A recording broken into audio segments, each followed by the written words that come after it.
So guys, I moved into a new place and I've dedicated one of the rooms actually to be a studio. I hope you guys enjoy this setup a bit more. Anyways, let's go. So for today, I wanted to discuss a very important topic with you guys, and that's the topic of phones that look too good to be true. We've all seen these phones before. Basically a phone that has such amazing headlines, like super high refresh rate for a really affordable price, a Snapdragon 800 series processor, high megapixel cameras, and so on. Look, I'm a firm believer in something. If something looks too good to be true, it probably is. So let's get into exactly why this is the case, while talking about what goes into a smartphone and how a product is planned in a way that makes it fit within a price range. Before we do that, please don't forget to subscribe to this channel if you've been watching me for a while now. Thank you all very much. So I recently read an interview by Juho Sarvigas, basically HMV's CPO, and he made it to Telegraph India, where he discusses the focus of Nokia on providing the best possible experience without trying to cram in the best features at every price point.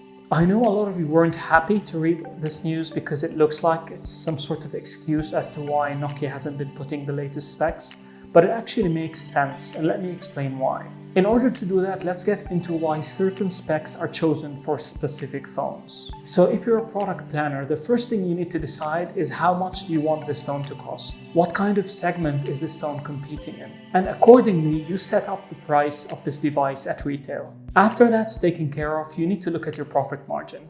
Usually, some companies have up to about 50% of profit margin, some companies more, and some companies a bit less. The profit margin also needs to cover a lot of things, like the manufacturing cost, the marketing cost, how much it costs to ship it to the market, and so on and so forth. These things are quite predetermined beforehand, so companies usually have a rough estimate about what to expect. And then, and this is very important, companies need to decide what components go into the phone. This is where companies such as Nokia Mobile usually focuses on the overall user experience, as well as offering you a very nice hardware design. And since the goal is to usually provide a balanced experience, this is why most Nokia devices don't have a crazy standout feature that grabs the headlines. Remember, it's all about trying to provide a good experience by picking the components that create a good product. So let's analyze a device like the Nokia 5.3, which costs less than $200 in most places. The device has a Snapdragon 665 CPU and an Adreno 610 GPU. Both are quite capable for its price range. The device also has 64 gigs of built-in storage, as well as 4 gigabytes of RAM. So that's quite average for this sort of device class. It has a decently large 4000 mAh capacity battery, which is quite good for this price range and can offer you at least 1.5 days of usage. The 5.3 also has 4 cameras on its back, and they range from good to just there to add to the overall number of cameras on the back. But overall, I'd say it has a good imaging experience, especially when you look at the main shooter, which is quite capable. The device also has a good vibration motor and a good speaker.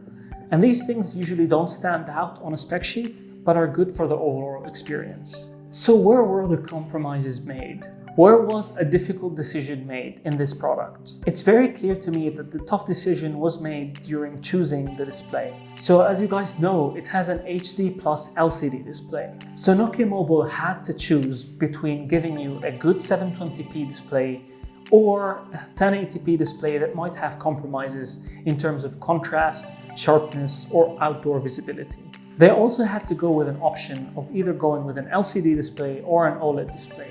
And we all know that cheap OLED displays aren't usually great. They're full of issues such as ghosting, easy to get burn-in, or sometimes very notable color shifts. But let's take a deeper look at the resolution specifically. So what are the disadvantages of using a 1080p display in this segment with this specific processor? For a start, the higher resolution usually means higher strain on the CPU, as well as reduced battery life as a result. It also means that the phone won't be capable of playing the same games at the same graphics fidelity. So as a product manager, what do you go for? The 720p display that will provide an overall better experience, or the 1080p display that looks better on paper but might actually provide a worse experience? In this case, I completely agree with Nokia Mobile's decision to go with a 720p display of the LCD variety.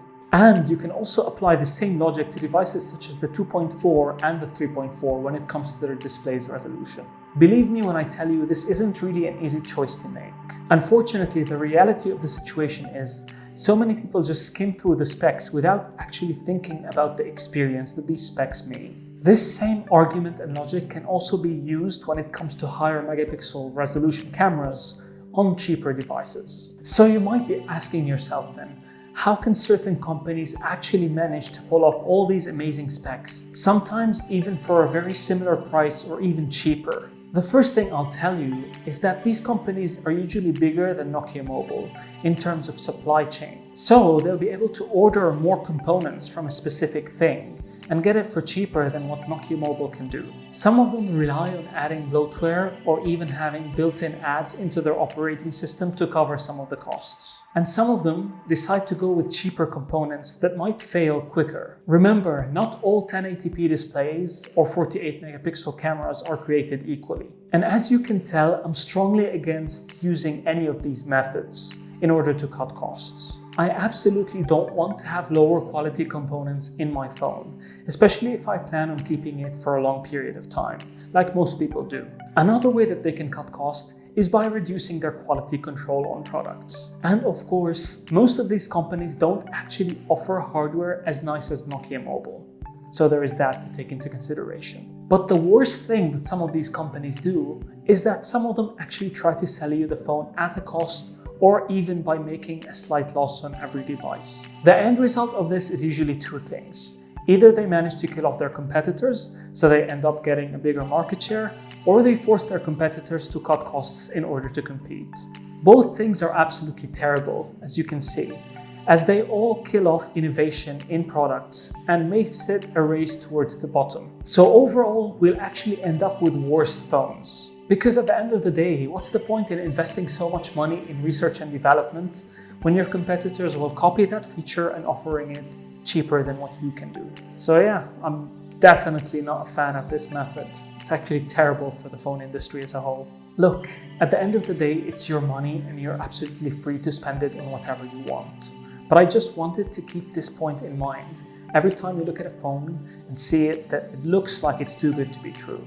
These amazing cheap phones look appealing at first, but in the long term, I think they cause more harm than good. As I said, it stifles innovation and makes the industry head in a race towards the very bottom. This is also why companies such as Samsung, LG, HTC, Sony, Nokia, and even Huawei struggle in the mid-range segment or the budget segment of the market. Trust me, they'd love to have your money just as much as any other company out there.